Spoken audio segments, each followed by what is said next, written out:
Bonjour à tous, c'est Dorian et bienvenue dans ce nouvel épisode. Alors aujourd'hui, on va parler de patrimoine en fonction de son âge, car je vois en fait de plus en plus sur les réseaux des commentaires du style «Mais c'est impossible d'investir beaucoup quand on est jeune si on n'a pas hérité de l'argent», ou alors d'autres commentaires qui au contraire cherchent à vendre du rêve, à rabaisser les autres parce qu'on n'aurait pas fait aussi bien que certains dans les commentaires. Alors oui, cette vidéo, elle est là un petit peu pour remettre les pendules à l'heure, et avant tout d'ailleurs, surtout pour moi-même, car on voit vraiment beaucoup de choses passer sur les réseaux, etc.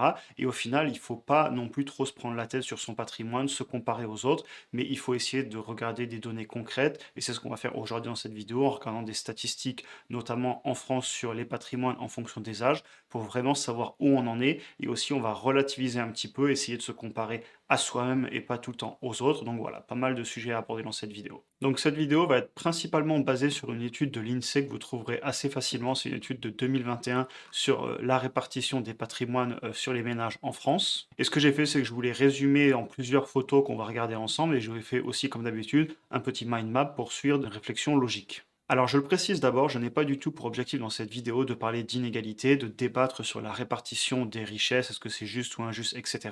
Ce n'est pas du tout l'objectif de cette chaîne YouTube. J'essaie ici de faire toujours du contenu positif, et je ne vais pas commencer à faire des vidéos de style négatif ou de dire que c'est injuste pour essayer de faire des vues ou quoi que ce soit. On reste positif, chacun à sa hauteur, on fait son petit bonhomme de chemin, et je pense qu'il faut tous grandir ensemble. Et donc voilà, c'est vraiment l'objectif de cette vidéo. Sachez que c'est vraiment que du positif, et j'ai pas prévu de commencer à dire qu'il y a des choses qui sont injustes, etc. Ensuite, les autres points que je veux vraiment mentionner avant de rentrer dans les statistiques, c'est que je pense qu'il faut pas trop se comparer avec les autres sur les réseaux sociaux, surtout si c'est pour se dénigrer. Si ça nous pousse à faire plus, tant mieux. Moi, je partage mon parcours pour inspirer, et sachez qu'il y a des gens qui ont fait bien mieux que moi à mon âge, clairement. Mais il y a aussi des gens qui ont extrêmement bien réussi, qui sont un tout petit pourcentage. Ce sont juste la pointe qui dépasse de l'iceberg. Il faut aussi des fois relativiser. Après, je tiens à le dire, même si moi au quotidien j'essaie de me comparer avec ce que j'étais hier pour toujours faire mieux, c'est pas non plus pour se donner des excuses. Et moi, je me donne pas d'excuses. C'est-à-dire qu'il y en a qui font mieux que moi, et ça m'inspire. Et je suis pas là pour dire que c'est impossible. Au contraire, pour réussir, il faut se bouger. J'avais reçu des commentaires comme ça qui disaient que c'est impossible d'investir 100 000 € quand on est jeune, etc. Ben moi, je l'ai fait, et c'est rien du tout par rapport à des personnes qui ont fait 100 fois mieux que moi. Donc voilà, clairement, il faut se bouger. C'est pas facile, mais tout le monde peut le faire. Et tout le monde peut investir massivement quand on est jeune, et je pense que c'est important de le préciser. Donc voilà, on passe maintenant aux statistiques pour essayer de relativiser un petit peu. Et en fin de vidéo, sachez que j'ouvrirai le débat sur des points importants que d'ailleurs on va voir dans les statistiques. Et je pense qu'on n'en parle pas forcément toujours assez, donc n'hésitez pas à rester jusqu'au bout, ou même à aller au bout avec le sommaire si ça vous intéresse. Donc tout d'abord, ce que je veux vous montrer, c'est la répartition des patrimoines bruts et nets en fonction des âges, sachant qu'à gauche, on a la moyenne et à droite, la médiane. Donc la moyenne, ça inclut les très très très riches et les gens qui n'ont pas grand-chose, ce qui fait que généralement, les très très très gros patrimoines vont tirer énormément les moyennes vers le haut, et c'est pour ça que les moyennes, on ne les prend pas toujours en compte, même si je vous l'ai mis ici, mais enfin, il faut la calculer, mais c'est moins représentatif pour moi que la médiane. Et en fait, la médiane, c'est on tranche à 50% au-dessus, 50% en dessous. Donc c'est beaucoup plus représentatif en réalité, à mon avis. Et aussi, l'autre point, je préciserai évidemment, patrimoine brut, c'est tout ce qu'on possède, mais on ne retire pas les dettes. Donc là, principalement l'immobilier, d'ailleurs, on va beaucoup parler d'immobilier. Et le patrimoine net, c'est une fois qu'on a retiré toutes les dettes. Donc si on prend une personne de moins de 30 ans, sachant que vous êtes beaucoup sur la chaîne à être entre 30 et 50, donc on va commencer par les moins de 30 ans, on voit qu'en médiane, on a un patrimoine net qui est généralement autour de 15 800 euros, et ensuite sur une moyenne à 43 000. Donc vous voyez déjà que la moyenne est beaucoup plus élevée que la médiane. Alors moi, ça me rassure, parce que sachant qu'à 29 ans, j'avais passé les 100 000 nets, et ben je me dis quand même déjà que j'étais un petit peu au-dessus, mais on va voir qu'on peut se faire vite rattraper avec l'âge, et donc faut continuer à se battre même plus tard. Ensuite, si on prend les 30-39 ans, sachant que c'est une majorité des personnes sur la chaîne qui sont vraiment dans cette tranche-là, et moi-même j'ai 31 ans, donc je suis dans cette tranche, et si on prend la médiane, donc ça veut dire 50% des personnes dans cette tranche d'âge ont en dessous de cette valeur, et 50% des personnes ont au-dessus de cette valeur en patrimoine net, on voit qu'on est à 49 400. Donc moi personnellement, je suis au-dessus de cette valeur. Encore une fois, je dis pas ça pour dire que je suis meilleur que les autres. Clairement, je suis très mauvais par rapport à énormément de personnes, croyez-moi. Cependant, ça me montre quand même que je suis pas sur le mauvais chemin. Et si je le prends en moyenne, et on voit ici que on serait sur un patrimoine brut à 225 000, donc c'est sans enlever les dettes, et un patrimoine net à 135 000. Donc ensuite, si on continue, on voit que les chiffres augmentent, mais après, ils arrêtent d'augmenter drastiquement, en gros, à partir de 50 ans. Et en fait, c'est un petit peu normal, on va le voir ici, c'est à cause de l'immobilier. Si vous regardez à droite, en fait, vous voyez que entre 30 et 39 ans, on prend d'un coup beaucoup de patrimoine immobilier, c'est logique, on commence à acheter. Et ensuite, on voit que très vite, à partir de 50 ans, on stagne autour des 150 000 en médiane. Donc ça veut dire qu'en fait, il y a beaucoup de personnes qui, en médiane, ont ce patrimoine-là en immobilier autour des 150, en tout cas 50% de la population est au-dessus de 150 000 euros de patrimoine immobilier et l'autre moitié de la population est en dessous. Et si on prend en moyenne, on voit qu'on est un peu plus élevé, c'est normal. Et si je vous parle d'ores et déjà d'immobilier, c'est parce que ça va être important dans la suite de la vidéo. Ensuite, l'autre point que je voulais vous montrer, c'est la médiane en fonction des patrimoines bruts et nets et où on se situe par rapport au décile. Donc chaque décile, c'est les 10% de la population, donc 10, 20, 30 jusqu'à 100. Et à la fin, on voit qu'ils séparent à 95 et 99% pour parler des 5% et des 1% les plus élevés en patrimoine.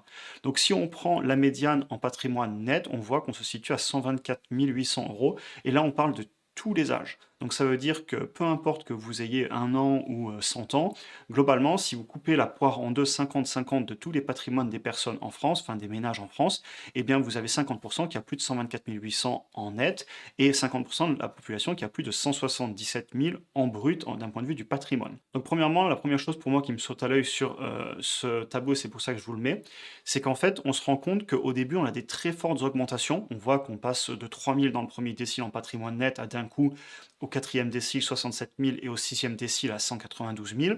Par contre, on voit qu'après, les augmentations ralentissent énormément. C'est-à-dire qu'il faut, entre guillemets, seulement 600 000 euros de patrimoine net. Donc là, ça peut être un bel appartement dans une grande ville, une simple maison un petit peu cossue dans un beau quartier, etc.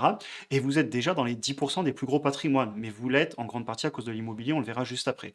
Et on se rend compte que pour faire partie des 5% puis des 1%, on se balade entre 1 et 2 millions. Et donc ça m'amène à dire en fait que ces segments ne sont pas du tout inatteignables avec le temps. D'ailleurs, je sais que sur la chaîne YouTube, on est beaucoup à investir, etc. Donc on est clairement en train d'essayer de construire du patrimoine. C'est quand même globalement les personnes qui regardent ces vidéos.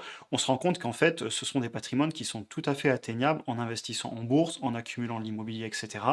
Et donc voilà, même si à 25 ans, eh ben, on peut se sentir un petit peu démotivé parce qu'on se situe que autour des 60 000, 50 000, voire même moins de patrimoine net, on se rend compte qu'en fait ça peut aller très vite une fois qu'on rajoute l'immobilier et qu'on rajoute surtout les intérêts composés et donc l'effet boule de neige sur le long terme. Donc pour moi c'est clairement un tableau qui au final est quand même encourageant. Je vous propose maintenant de repasser sur le mind map pour aller lire un petit peu ce que je conclurai sur ces deux premiers tableaux.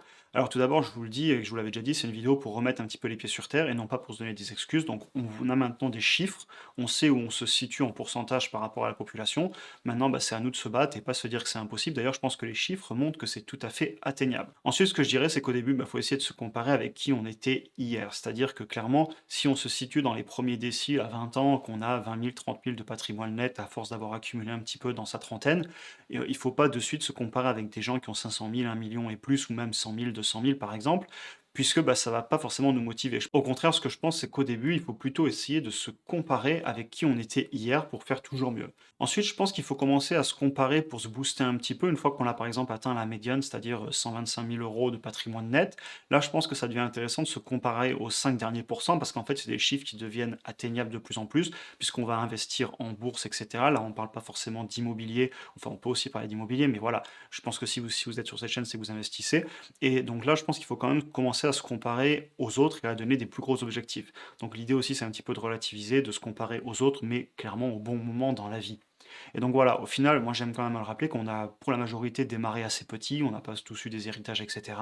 Et donc clairement, il ne faut pas toujours se comparer au top du top, mais il ne faut pas non plus donner des excuses. Je vous propose ensuite de passer sur la répartition du patrimoine en France, et là vous allez comprendre pourquoi je vous parlais d'immobilier. Donc si vous regardez au niveau des déciles, donc dès qu'on se situe en fait dans les déciles 3 à 5, on voit que l'immobilier prend une part énorme du patrimoine brut. On voit ici qu'on est à 67%, 76%, 75%. Et si on retourne dans les déciles, on voit que globalement, c'est dès qu'on est sur des patrimoines bruts entre 100 et 300 000. Et donc ça, en fait, c'est cohérent. Et ça veut aussi dire que si vous, par exemple, vous avez 100 000 euros en bourse ou 50 000 euros en bourse, vous êtes en train de vous comparer sur ces tableaux à des personnes qui ont fait du patrimoine brut en immobilier, mais ça peut être de la résidence principale, ce n'est pas forcément des investissements, c'est d'ailleurs, on en parlera après, pas forcément des actifs, c'est certainement des passifs.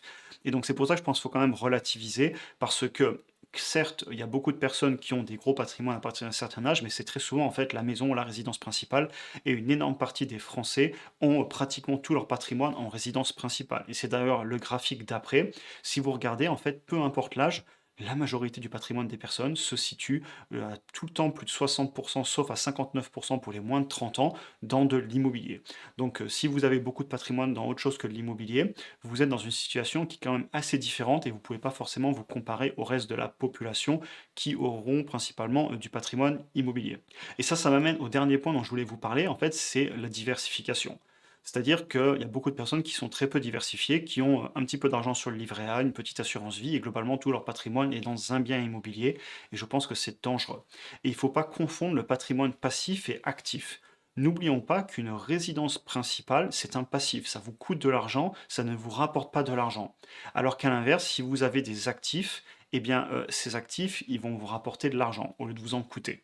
Et ça, je le répète souvent, pour moi, l'objectif quand on investit, et c'est ce que je transmets un petit peu sur la chaîne, c'est de prendre son argent, l'écart entre ce qu'on gagne et ce qu'on dépense, et de l'investir sur le long terme, et de diriger du coup nos revenus vers des actifs, vers des choses qui vont nous payer et pas des choses qui vont nous coûter. Et ensuite, plus tard, notamment à la retraite, ce sont tous ces actifs accumulés qui vont payer notre train de vie. C'est-à-dire que si tout notre patrimoine se résume à 60 ans à de l'immobilier, et bien clairement derrière, si vous n'avez pas de revenus de rente ou de revenus par exemple en bourse ou sur d'autres actifs, bah, si vous n'avez pas la retraite qui d'ailleurs dépend pas vraiment de vous parce qu'on a un système par répartition et voilà, en ce moment d'ailleurs ils en parlent beaucoup au niveau de la réforme des retraites, bah, globalement vous vous retrouvez peut-être à 60 ans avec tout votre patrimoine qui est dans l'immobilier, mais c'est votre maison, ça vous rapporte rien, ce n'est pas un actif, c'est un passif. Et c'est un petit peu le message que je voulais transmettre dans cette vidéo. Soyons prudents parce que je pense clairement que avoir tout son patrimoine en immobilier, c'est mieux que rien, clairement, c'est mieux que rien avoir, mais ça reste quand même un risque. Et c'est d'ailleurs pour ça que personnellement, comme vous le savez, je défends l'idée de se diversifier. Et si vous regardez, je finirai la vidéo là-dessus, si vous regardez les 5 et les 1% les plus élevés, eh bien regardez à quel point d'un coup on a d'autres types de patrimoine et comme la répartition est meilleure. Le jaune prend de moins en moins de place quand on rentre dans les plus gros patrimoines et on arrive là dans les 1% où en fait on se rend compte qu'on est 36% d'immobilier, 34% de professionnels, donc là, bon, bah, ce sont les entreprises, etc. Et ensuite, on a du financier, donc ce sont tous les économies, les assurances-vie, les actions, tout ce qui est mobilier, etc. Et donc, je trouve que c'est une répartition qu'il faudrait viser le plus tôt possible pour justement prendre moins de risques et avoir un patrimoine plus diversifié et ne pas se retrouver dans une situation où tout notre argent est dans une résidence principale qui, je le rappelle, est un passif et ne vous rapporte rien, surtout pour préparer le futur et vos vieux jours. C'est tout pour aujourd'hui, j'espère que la vidéo vous aura intéressé, elle n'est pas du tout là pour faire polémique, mais bien au contraire pour essayer de prendre un petit peu de recul, de penser à diversifier, de ne pas penser que patrimoine brut, mais aussi regarder dans quel secteur, ou plutôt dans quel type d'actifs on a notre patrimoine, et d'ailleurs penser aussi à ne pas avoir que des passifs, mais aussi des actifs. Donc voilà, j'espère que la vidéo vous aura intéressé. N'oubliez pas de vous abonner pour ne pas rater les prochaines vidéos si elles vous intéressent. Vous trouverez également dans la description des liens utiles pour approfondir vos connaissances en matière de bourse et de développement de vos finances personnelles. N'hésitez pas aussi à aller me suivre sur Instagram si je pose du contenu différent là-bas si c'est un réseau que vous utilisez. Sur ce, je vous souhaite une excellente journée et à très bientôt pour une prochaine vidéo.